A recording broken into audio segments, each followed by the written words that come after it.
Sabe, eu tava pensando aqui, antes da gente começar, geralmente quando a gente pensa em entender uma instituição gigante, ou tipo uma estrutura social muito complexa, a primeira imagem que vem na cabeça é uma planilha, né? Uhum, uma planilha gigantesca. Exato, linhas, colunas, um monte de porcentagens, aqueles gráficos de pizza. É como olhar para a planta de um motor, sabe? A gente bate o olho nos números e, em teoria, a matemática conta exatamente o que está acontecendo e onde é que está a falha. Na verdade é uma visão super reconfortante, né? Mas é uma visão muito binário do mundo. Sim, total. É tipo, funciona ou não funciona. A verba subiu ou a verba desceu. O processo andou ou ele ficou parado lá. É limpo, é objetivo. E nós, assim, como sociedade mesmo, a gente adora coisas que podem ser perfeitamente categorizadas, somadas, sabe? Isso traz uma baita sensação de controle. Mas aí, bom, a gente dá um passo para fora do laboratório e entra no mundo real, né?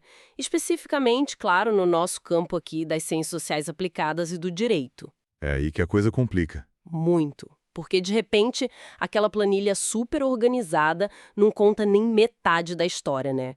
A gente dá de cara com um cenário onde as motivações invisíveis, as entrelinhas burocráticas e até as vivências humanas. Que são super complexas. Exato. Essas coisas simplesmente não cabem numa célula do Excel. Não tem como. E olha, essa é a definição absoluta do que a gente chama de complexidade institucional.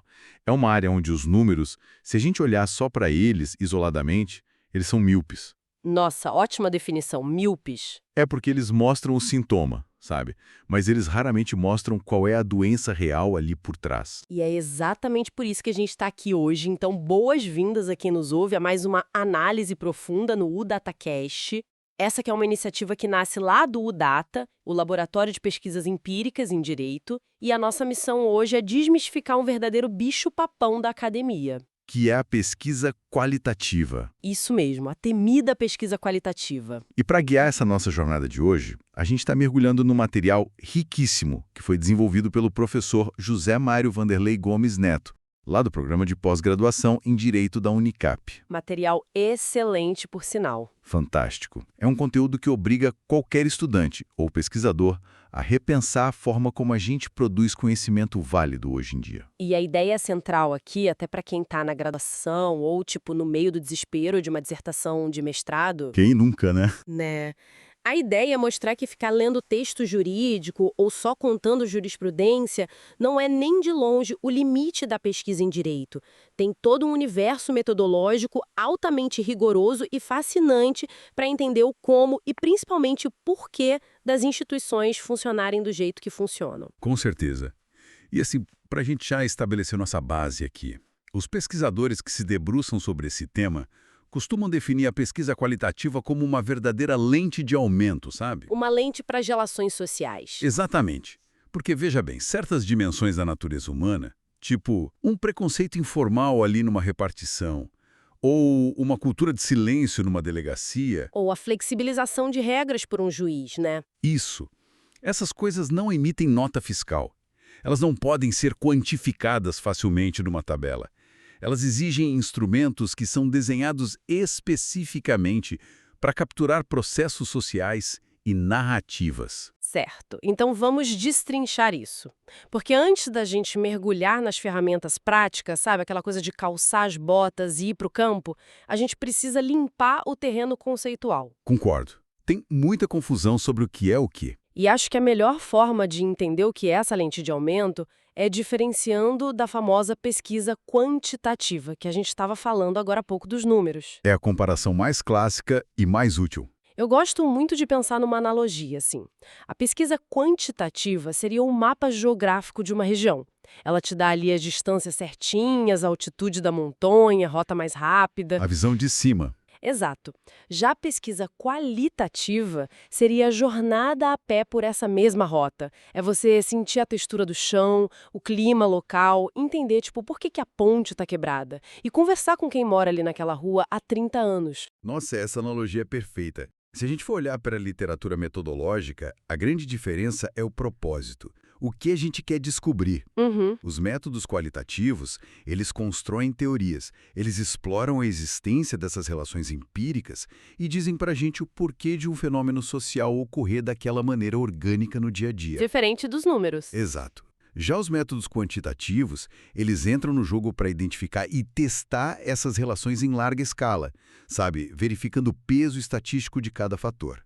Um método não é inimigo do outro, eles só respondem a perguntas fundamentalmente diferentes. Mas me diz uma coisa, como isso funciona na prática para quem está ali sentado de frente para a tela em branco do Word desenhando um projeto de pesquisa? Essa é a hora que dá aquele branco, né? Nossa, sim. Porque no quantitativo, tipo, a pessoa já sabe quais variáveis quer cruzar.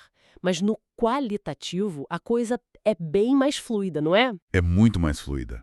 E tem que ser. A natureza da pesquisa qualitativa é aberta por definição. O pesquisador não vai a campo com o questionário engessado de sim ou não, sabe? Uhum. Ele vai com categorias bem amplas e ele permite que o próprio campo, o fenômeno que ele está estudando, dite as novas categorias e os novos temas à medida que o estudo vai se desenvolvendo. É um processo totalmente interativo. Mas espera aí. Vamos fazer o papel de advogado do diabo agora. Vamos lá. Se o método é tão aberto assim, tipo, se o pesquisador vai criando códigos e interpretando histórias de vida ali no meio do caminho, como é que isso não vira só um ensaio opinativo gigantesco? Essa é a crítica mais comum. Pois é. Como que a banca de mestrado ou até a comunidade científica garante que não é só o autor do texto projetando a própria visão de mundo e os preconceitos dele no papel? Olha, o que é fascinante aqui, e que muita gente não entende, é que a flexibilidade na coleta dos dados não significa, em hipótese alguma, ausência de rigor. Não vira bagunça. Não vira bagunça. A precisão de uma interpretação qualitativa depende da obediência muito estrita a regras prévias de validade empírica. Não é porque não tem número que não tem regra. E acho que isso nos leva aos grandes mitos, sabe? Sobre o que a pesquisa qualitativa definitivamente não é. Ah, eu acho essencial a gente pontuar isso. Até para aliviar a ansiedade de quem está escrevendo a metodologia agora e está meio perdido. O que a gente precisa riscar da lista de uma vez por todas? Bom, o primeiro mito que tem que cair é que não é uma fuga da matemática. Não é aquele negócio de, tudo que não é quantitativo é qualitativo. Não é assim. Aquela desculpa, tipo, sou de humanas, vou fazer qualitativa. Exatamente isso. E no campo específico do direito, não é pesquisa dogmática tradicional. Não é abrir um livro de doutrina na biblioteca e ficar debatendo conceitos abstratos da lei. Ou seja, a pessoa não pode simplesmente colar a ementa de um acórdão do tribunal, escrever uns 3 parágrafos de comentário sobre o que o juiz decidiu e chamar isso de pesquisa qualitativa empírica. Jamais. Isso é outra coisa. E mais importante ainda, não é material de relações públicas para instituições. Não é ativismo em prol de uma causa social, por mais nobre que a causa seja. Isso é um ponto muito forte. É fundamental. Não é propaganda ideológica. E também não é jornalismo investigativo, embora às vezes até compartilhe ferramentas parecidas. Mas a pesquisa qualitativa é ciência pura. Uhum. E para a gente entender a utilidade real disso, os pesquisadores que são focados em métodos empíricos costumam traçar ali os pilares de contribuição desse tipo de estudo. Eu imagino que a principal contribuição seja justamente olhar para aqueles pontos cegos que as grandes estatísticas simplesmente ignoram, certo? Sem dúvida alguma. Um estudo qualitativo bem feito, ele contribui formulando novas perguntas, sabe? Perguntas que a comunidade científica às vezes sequer sabia que precisavam ser feitas. Descobriu o problema que ninguém estava vendo. Isso. Ele resolve conflitos. Tipo, quando a literatura teórica está dizendo uma coisa linda, mas a prática do dia a dia diz outra totalmente diferente. O famoso na prática a teoria é outra. Exato. Ele coleta dados de interações humanas que nunca foram registrados. E, muitas vezes, ele aplica uma nova lente para reanalisar informações velhas de uma forma totalmente inovadora. Bom, então com essa fundação super bem estabelecida de que a pesquisa qualitativa é uma ciência empírica rigorosa e não um diário literário, acho que a gente pode avançar para uma questão bem mais tática. Vamos lá para o campo. Isso, porque se a gente quer estudar essa complexidade humana de perto, como é que a gente entra de fato no que a gente poderia chamar de campo de batalha das relações sociais? É aí que o pesquisador precisa sujar as botas. É aí que entram as técnicas de imersão. E a mais profunda delas, a mais demorada e complexa de todas, é, sem dúvida, a etnografia. Etnografia, a palavra já impõe um respeito, né? Impõe, e com razão, etimologicamente, etnografia significa simplesmente escrever sobre as pessoas, descrever uma cultura.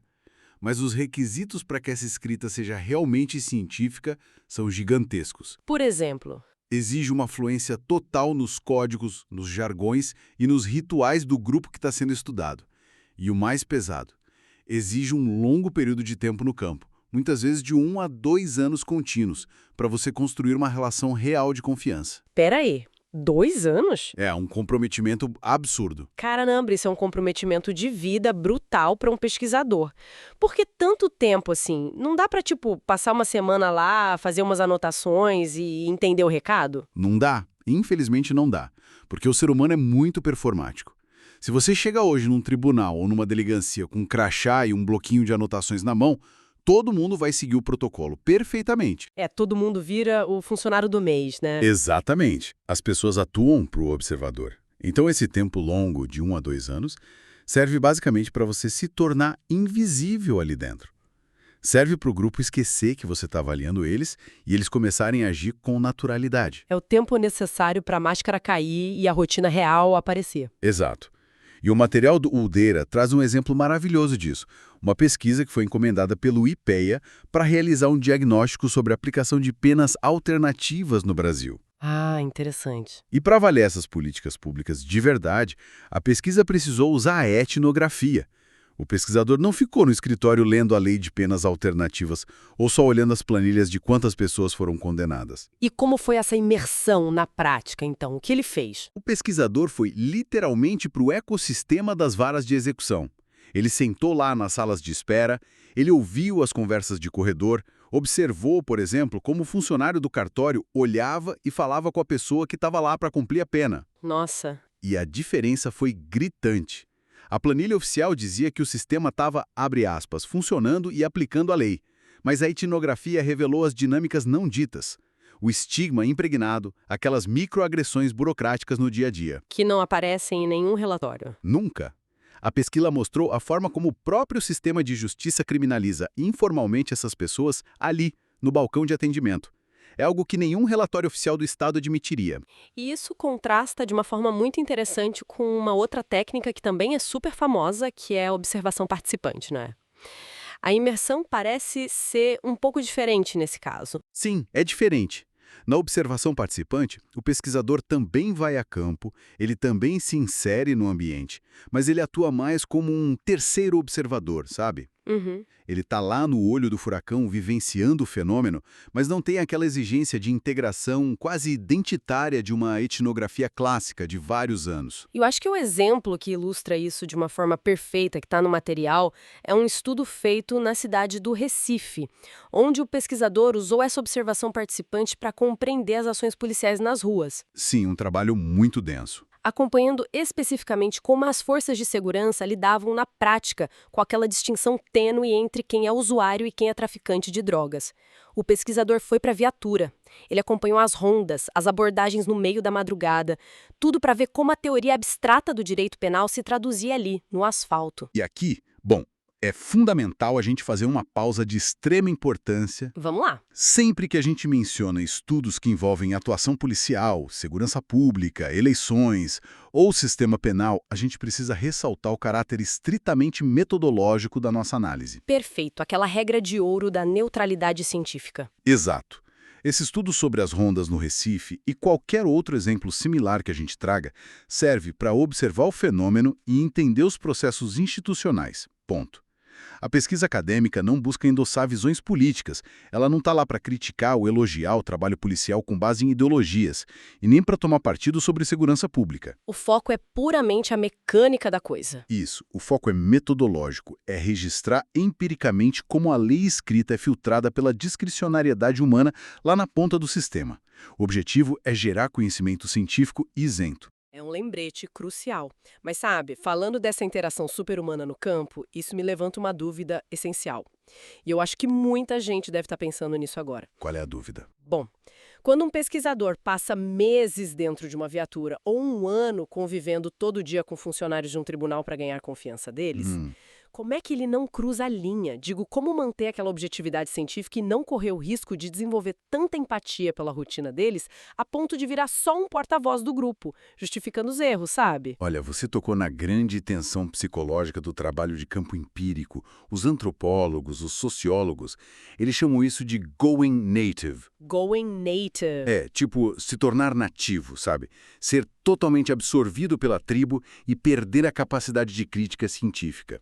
E para evitar isso, o pesquisador precisa praticar o que a gente chama de estranhamento constante. E como faz isso na prática? O mecanismo prático para não perder a sanidade acadêmica é o rigor absoluto do diário de campo. Diário de campo? Como assim? O pesquisador fica meio que desabafando no caderno depois da ronda? Quase isso? É, quase isso, mas de uma forma bem estruturada. A gente chama de reflexividade. Ele anota não apenas o que aconteceu de forma objetiva, mas a própria reação emocional e os vieses dele em relação àquilo. Ah, ele analisa a si mesmo? Exato. Ele vai registrar lá, tipo, hoje eu senti vontade de concordar com a atitude X do juiz porque a gente acabou ficando amigo. Então eu preciso estar super alerta a esse meu viés na hora de fazer a análise dos dados. É um exercício, assim, exaustivo, de dar um passo para trás todo santo dia e se lembrar de que ele é um investigador da ciência, não um membro do grupo. Nossa, incrível como a documentação, o simples ato de escrever, salva o pesquisador de si mesmo. É a âncora da pesquisa. Mas, construindo uma ponte lógica aqui, a realidade é que nem sempre é possível passar um ano inteiro infiltrado numa instituição, né? Infelizmente não. Nem todo mundo tem bolsa ou tempo para isso. Exato. Imagina um estudante ali com prazo de defesa da tese batendo a porta ou o cara recebe um acesso negado a um local super restrito. Nesses casos, o pesquisador precisa extrair a complexidade de outra forma, fazendo perguntas afiadas ou seguindo o rastro de papel. E é exatamente assim que a gente passa para as metodologias de entrevistas e análise documental. Vamos começar pelas entrevistas. Boa. Sobre as entrevistas, o objetivo central na pesquisa qualitativa não é fazer uma enquete de opinião, tipo pesquisa de rua. É uma busca muito sistemática pela correspondência, ou pela falta dela, né, entre o que a pessoa pensa, o que ela de fato diz ali na gravação e o que a instituição exige que ela diga. Tudo isso estruturado naquelas categorias que você mencionou antes. Exato. Mas aí a gente esbarra num problema humano que é meio que universal, né? As pessoas mentem. Ou, no mínimo, elas dissimulam bastante quando estão sendo gravadas. E isso levanta uma questão metodológica brilhante. É o chamado viés da mentira. Tá, e o que o pesquisador faz quando ele percebe na cara dura que o gestor público está dando só uma resposta treinada para parecer bem na fita? Aqui entra a beleza absurda da pesquisa qualitativa. A mentira ou a esquiva da pessoa é, em si mesma, um dado valiosíssimo. O que a pessoa decide ocultar, aqueles silêncios prolongados, os eufemismos. A mudança no tom de voz. Isso, tudo isso mapeia as sensibilidades e os medos da instituição. Resumindo, o silêncio entrega onde o calo aperta. Exatamente. Tem um estudo fenomenal sobre isso, que focou no sistema carcerário. Olha só, os pesquisadores precisavam entender as lógicas informais das prisões femininas.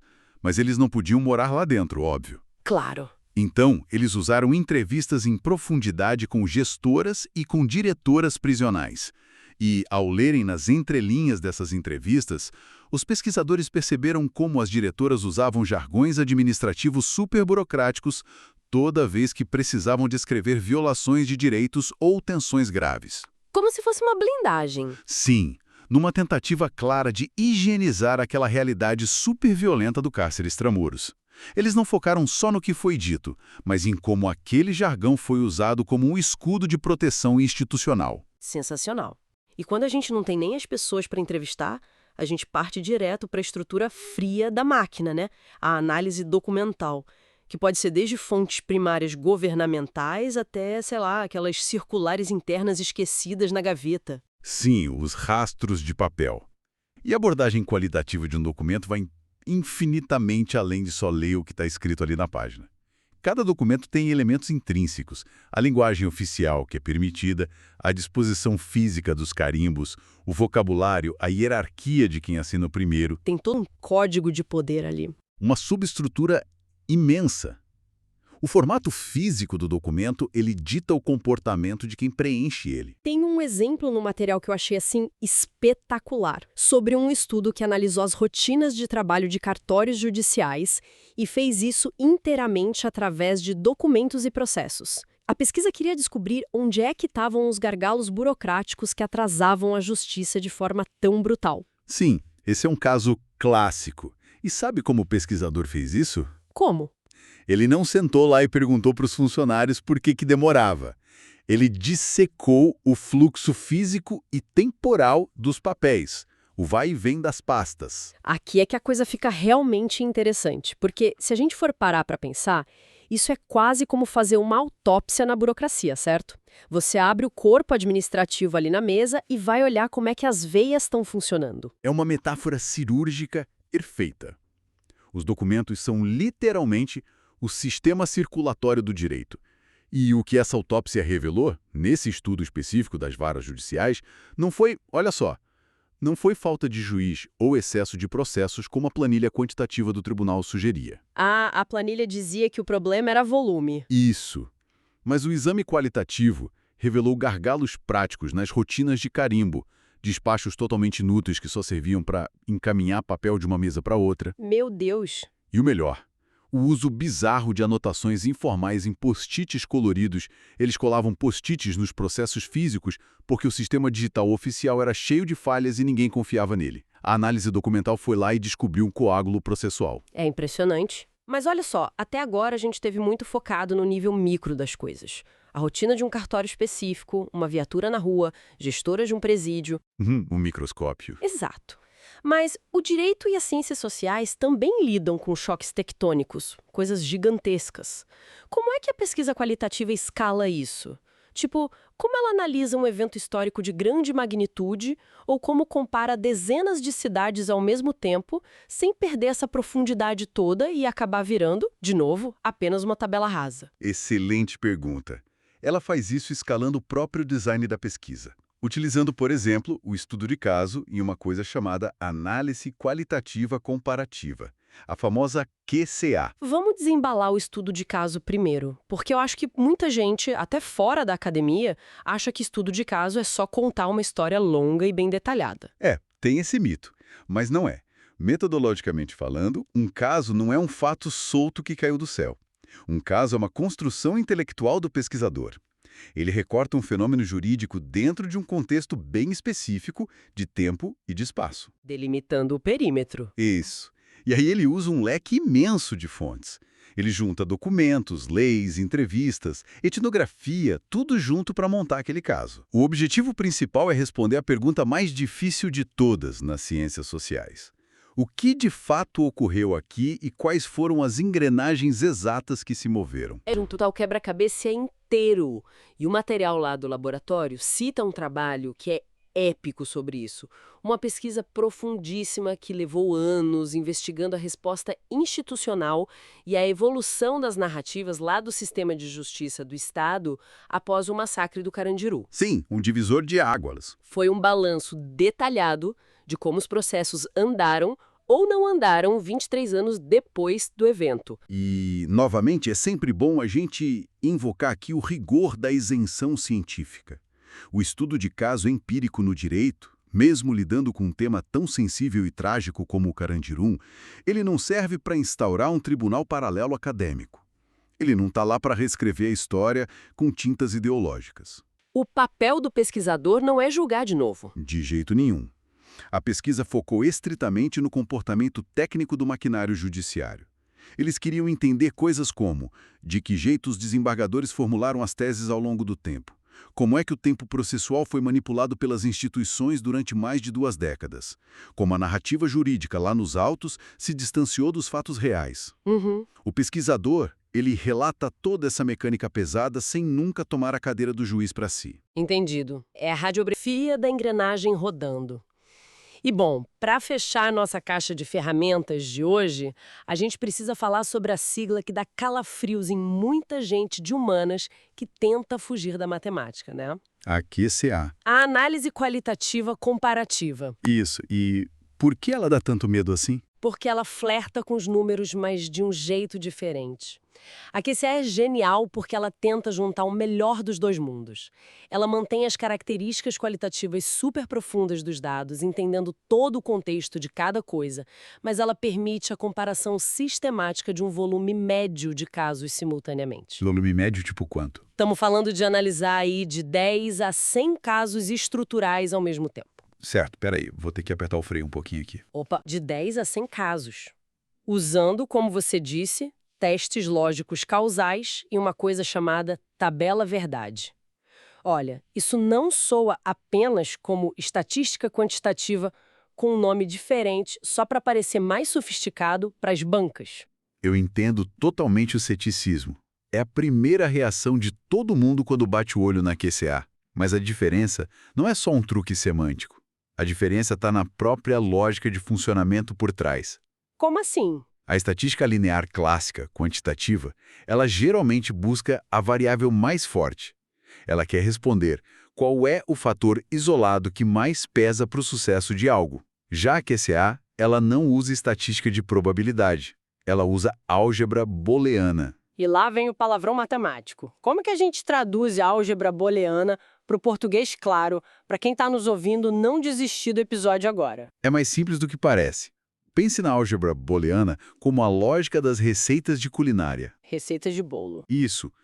Se a sua pergunta principal é como eu consigo o resultado final de ter um bolo assado pronto na mesa, a matemática quantitativa vai analisar tudo e tentar achar o ingrediente absoluto que mais causou o bolo. O fator principal. Isso. Já a QCA, ela entende que o mundo é muito mais complexo. Ela vira para você e diz, olha, você pode conseguir um bolo assado usando a receita clássica, com farinha de trigo, ovos e leite. Mas você também pode conseguir o mesmíssimo resultado final de sucesso usando uma receita totalmente diferente. Com ingredientes sem glúten, sem origem animal. Exatamente. Esse é o famoso princípio da equifinalidade. Caminhos totalmente diferentes que levam exatamente ao mesmo ponto final. O estudo da QCA não quer achar o ingrediente mágico isolado. Ele quer mapear todas as receitas conjuntas que funcionam e em quais cozinhas específicas elas funcionam. Tais brasileiras. Ali durante aquele período super tenso da pandemia. Um terreno complexo por si só, né? Muito. Os pesquisadores pegaram variáveis qualitativas pesadíssimas daquele momento, a aprovação prévia do prefeito, o quão rígidas foram as medidas sanitárias de lockdown que ele aplicou, a taxa local de mortalidade na cidade e o nível de alinhamento com o governo federal. Tudo fator de alta pressão. E aí, tudo isso foi transformado em códigos e jogado numa tabela verdade gigantesca de álgebra booleana. O que as receitas de bolo da QCA revelaram nesse caso? Revelaram que não existia uma fórmula única de reeleição que servisse para o país inteiro. Por exemplo, em algumas capitais, prefeitos que tinham uma alta aprovação inicial e conseguiram manter baixas taxas de óbitos, eles tiveram sucesso eleitoral, independentemente de estarem alinhados ou não ao governo federal. Essa foi a receita A, digamos. Exato, essa foi a rota A. Mas a QCA também revelou que outras configurações de variáveis, lá em cidades com contextos culturais bem diferentes, também geraram a reeleição da situação, mas usando rotas políticas e administrativas totalmente distintas. Caminhos diferentes para o mesmo bolo. Isso. O método ele simplesmente ilumina todo o tabuleiro de xadrez para a gente entender a complexidade das jogadas, sem, é claro, voltando ao ponto neutro, manifestar qualquer apoio político aos prefeitos A, B ou C. É pura ciência observando a anatomia nua e crua do poder em funcionamento. É fascinante. Então, para a gente amarrar tudo isso, que tudo isso significa na prática, né? Chegando ao fim dessa nossa jornada pelos materiais do professor José Mário e do pessoal do Udata. Nós começamos falando que a planilha quantitativa é o mapa da montanha. Mas a pesquisa qualitativa é o cansaço, é a falta de ar da subida. É o suor da pesquisa. Exato. Vimos que essa jornada exige calçar as botas por anos na etnografia para ver a máscara social cair de verdade. Exige decifrar silêncios super desconfortáveis naquelas entrevistas. E realizar autópsias meticulosas em documentos burocráticos para achar o coágulo do sistema com os post-its, né? Inesquecível a imagem do post-it. E, por fim, vimos que dá para fazer tudo isso em escala, com dezenas de casos, usando essas receitas lógicas na QCA. No fim das contas, a pesquisa qualitativa é o grande resgate do fator humano que existe e que está escondido dentro da máquina fria do direito. A sua síntese é exata. Porque assim, se a gente arrancar o contexto humano e a vivência diária das pessoas, o direito não passa de um monte de engrenagens girando soltas no vácuo. E não serve para absolutamente nada. Não tem utilidade prática sem as pessoas. Nenhuma. E sabe, isso me traz um pensamento meio que uma pulga atrás da orelha, que eu adoraria deixar no ar para quem está acompanhando a gente refletir depois. Por favor, jogue a provocação na mesa. O espaço é seu. Bom, a gente acabou de explorar a fundo como os métodos qualitativos empíricos são muitas e muitas vezes os únicos instrumentos na ciência que são capazes de revelar o preconceito oculto, a cultura burocrática invisível e os gargalos super reais do sistema de justiça que aquelas planilhas costumam mascarar. Sim. Sendo assim, até que ponto as nossas leis atuais, as políticas públicas de segurança, de saúde, não estão falhando de forma catastrófica pelo simples fato de que os legisladores e os gestores públicos baseiam as suas grandes decisões quase que exclusivamente em dashboards e planilhas numéricas? Nossa, é uma ótima reflexão. Quantas soluções que pareciam perfeitas no papel desmoronam na vida real? Porque nós, como sociedade, escolhemos ignorar solenemente a textura humana e os arranjos de poder que apenas a pesquisa qualitativa tem a coragem e a capacidade de evidenciar. Olha, é uma provocação de peso, que muda completamente a forma como a gente enxerga a criação e a aplicação de qualquer lei no país. Voltando lá para o nosso começo, fazer leis baseadas só com números é meio que tentar consertar o motor de um carro apenas pesando as peças numa balança, sabe? Sem nunca ligar o motor para ouvir o som que ele faz quando engasga no mundo real. É fechar os olhos para a realidade prática. Totalmente. Então, fica aqui o nosso convite fortíssimo para que esse olhar crítico, esse olhar de investigador e profundamente curioso, seja levado para jornadas acadêmicas e teses de quem está na escuta com a gente. A gente agradece imensamente a companhia de cada um até aqui. Foi um prazer enorme destrinchar tudo isso. O prazer foi todo nosso. Um grande abraço para todo mundo e até a nossa próxima análise profunda no DataCast.